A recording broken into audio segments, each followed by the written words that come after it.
এই মুহূর্তের বড় খবর, বসিরহাটে সরকারি কর্মীর বাড়িতে সিবিআই হানা। সিবিআই আবারও ময়দানে। বসিরহাটে সরকারি কর্মীর বাড়িতে সিবিআই। জেলা শাসকের দপ্তরে উচ্চপদস্থ আধিকারিক রজত মণ্ডলের বাড়িতে সিবিআই পৌঁছে গেছেন।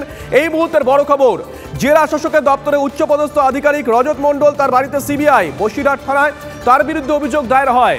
এই মুহূর্তের বড় খবর, শ্রাবন্তী আমাদের সঙ্গে রয়েছেন একেবারে ঘটনাস্থল থেকে, আমাদের সহকর্মী শ্রাবন্তী। এই রজত মণ্ডল, তিনি তো জেলা শাসকের দপ্তরে চাকরি করেন, উচ্চপদস্থ আধিকারিক, কিন্তু তার বাড়িতে সিবিআই কেন গেল?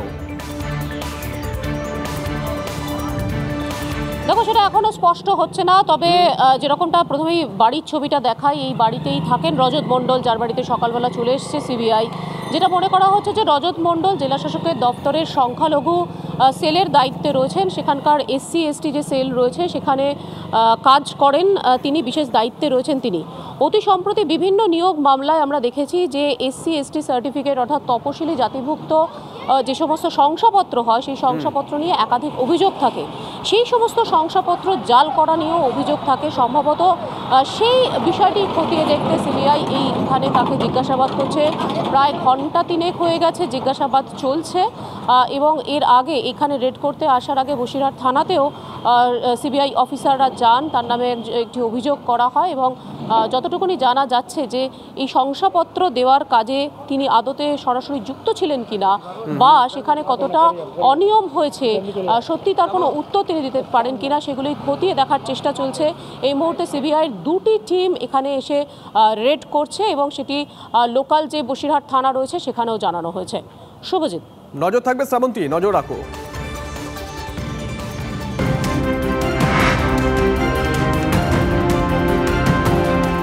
আরো একটা বড় খবর এই মুহূর্তে, খাস কলকাতায় ব্যবসায়ীকে অপহরণ। খাস কলকাতায় ব্যবসায়ীকে অপহরণ, হরিদেবপুরে পুলিশ লেখা গাড়িতে কিডন্যাপ। হরিদেবপুরে পানশালার কাছে গান পয়েন্টে ব্যবসায়ীকে অপহরণ করা হয়, যেমনটা প্রাথমিকভাবে জানা যাচ্ছে। এই মুহূর্তের বড় খবর, ছবি দেখাচ্ছি আমরা। 20 লক্ষ টাকা মুক্তিপণ দাবি দুষ্কৃতীদের। হরিদেবপুর থানায় পুলিশের তৎপরতায় উদ্ধার হয়েছেন ব্যবসায়ী। অপারেশন চালায় 5 জনের একটি টিম। 3 জনকে ইতিমধ্যেই আটক করা হয়েছে। সৌভিক আমাদের সঙ্গে রয়েছেন টেলিফোন, আমাদের সহকর্মী। সৌভিক, ঠিক কি ঘটেছে, কি জানা যাচ্ছে? কেন এই অপহরণ, কিভাবেই বা দুষ্কৃতীদের নাগাল পেল পুলিশ? দেখো, কেন এই অপহরণ যদি এখনো পরিষ্কার নয়, তবে যেটা স্থানীয় সূত্র থেকে জানা যাচ্ছে এবং পুলিশ সূত্র থেকে বিশেষ করে জানা যাচ্ছে, সেটা হচ্ছে হরিদেবপুর হার্ড রক বার, যেটা কবরডাঙ্গা, হরিদেবপুর থানার অন্তর্গত কবরডাঙ্গা ক্রসিং এ গতকাল রাত্রির 10:37 নাগাদ এক ব্যক্তি, তিনি যখন সেখান থেকে যাচ্ছিলেন, সেই সময় তার যেটা অভিযোগ যে একটি স্করপিও গাড়ি, যে স্করপিও গাড়ির মধ্যে পুলিশ লেখা রয়েছে, এবং সেই সাদা রঙের একটি স্করপিও গাড়ি তার সামনে আসে, এবং সেখান থেকে 5 জন ব্যক্তি বেরোয় এবং তাকে অপহরণ করার চেষ্টা করে। প্রথমে গাড়ির মধ্যে তাকে ধস্তাধস্তি করা হয়, পরবর্তীকালে গাড়িতে তাকে আটকে রাখা হয় এবং তার কাছ থেকে 20 লক্ষ টাকা পঞ্চায়, এবং বলা হয় যে যদি 20 লক্ষ টাকা না দিতে পারে তাহলে তাকে মেরে ফেলা হবে।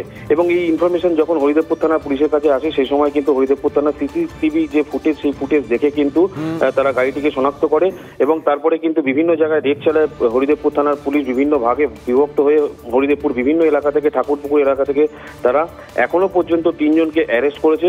এবং কি কারণে এই অপহরণের পিছনে আর কারা কারা জড়িত রয়েছে সেটা পুরো ঘটনাটা কিন্তু এখন তদন্ত সাপেক্ষ, এবং ইতিমধ্যেই কিন্তু 3 জনকে অ্যারেস্ট করেছে, এবং এই ঘটনার সঙ্গে আর কেউ জড়িত রয়েছে কিনা সেটা কিন্তু খতিয়ে দেখছে। এবং যে ভিকটিম তার সঙ্গে এবং তার পরিবারের লোকজনের সঙ্গে কিন্তু হরিদেবপুর থানার পুলিশ কথাবার্তা বলছে। কি কারণে, পুরনো কোনো শত্রুতা না অন্য কোনো বিষয় রয়েছে, সেটা পুরোটাই কিন্তু এখন তদন্ত সাপেক্ষ, এবং হরিদেবপুর থানার পুলিশ তদন্ত করে দেখছে।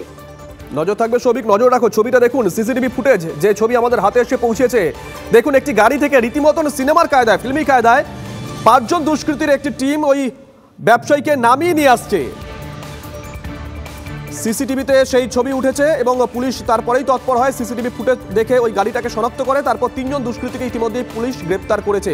ছবিটা ভালো করে দেখুন, হরিদেবপুর থানা এলাকায়। কিন্তু কি কারণে এই অপহরণ এখনো পর্যন্ত পরিষ্কার করে জানা যায়নি। পুলিশও তদন্তের স্বার্থে অনেক বিষয় এখনো পর্যন্ত প্রকাশ্যে বলতে নারাজ।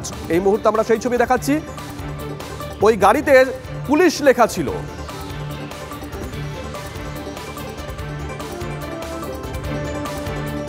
এদিকে ভাটপাড়া আছে, ভাটপাড়াতেই ফের বোমা উদ্ধার সেখান থেকে। মাধ্যমিকের পরীক্ষা কেন্দ্রের কাছেই 5টি তাজা বোমা উদ্ধার করা হয়েছে। সিসিটিভিতে ধরা পড়েছে হাড়হিম বোমা রাখা সেই ছবি, বোমা রাখা চাঞ্চল্যকর সেই ছবি আমরা দেখাচ্ছি টিভি9 বাংলার পর্দায়। দেখুন কিভাবে বোমা রাখছে দুষ্কৃতীরা। বোমাগুলোর ছবি আমরা দেখাচ্ছি। 5টা তাজা বোমা উদ্ধার করা হয়েছে পরীক্ষা কেন্দ্র থেকে ঢিলছড়া দূরত্বেই। দেখুন সিসিটিভি ক্যামেরায় ধরা পড়েছে কিভাবে বোমা রাখছে দুষ্কৃতীরা। অনন্ত আমাদের সঙ্গে রয়েছেন টেলিফোন, আমাদের সহকর্মী। অনন্ত, জায়গাটা কোথায়, ঠিক কি ঘটেছিল এখনো পর্যন্ত এই ঘটনায় কোনো আটক বা কিছু? ব্যাগে বোমা রেখে গেছে, সেই সিসিটিভি ফুটেজ আমরা দেখাচ্ছি। দেখো, সেই যে বোমা রেখে গেছে তাকে এইমাত্র তাকে গ্রেপ্তার করলো। তার নাম বাপ্পা বড়াল। বেশ কিছুদিন আগেই বাপ্পা বড়াল এলাকায় কিন্তু সে বিভিন্ন লোককে, তারা ব্যবসায়ীকে তারা সে থ্রেট করে আসছিল, অর্থাৎ ভয় দেখিয়ে আসছিল। তবে এই ঘটনায় কিন্তু যথেষ্টই আতঙ্ক ছড়িয়েছে সন্ধিয়াপাড়া এলাকায়, যেহেতু স্কুলের সামনে বোমা পাওয়া গেছে, তো 100 মিটার দূরত্বে যেখানে পরীক্ষা কেন্দ্র, মাধ্যমিক পরীক্ষা কেন্দ্র পড়েছে, মাধ্যমিক পরীক্ষা চলছে। পুলিশ এখনো এর সাথে আরো কারা জড়িত আছে তাদেরকে খোঁজার চেষ্টা করছে।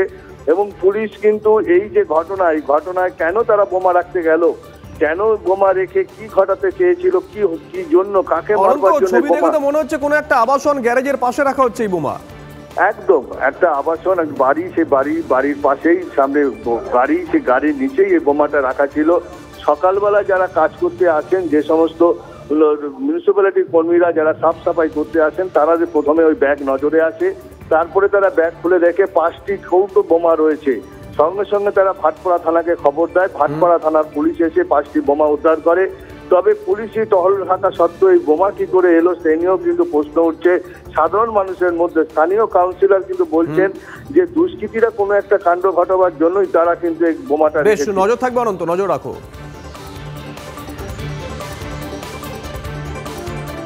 এদিকে শেখ শাহজাহানকে দ্বিতীয় নোটিশ ইডির, ইমেল করে নোটিশ পাঠিয়েছে ইডি। সন্দেশখালীর তৃণমূল নেতাকে আগামী সপ্তাহে হাজিরার নির্দেশ দেওয়া হয়েছে।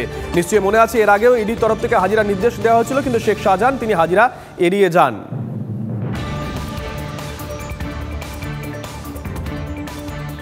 আজকে 28 দিন হয়ে গেল, 28 দিন ধরে খোঁজ মিলছে না সন্দেশখালীর বেতাজ বাদশা তৃণমূল কংগ্রেস নেতা শেখ শাহজাহানের।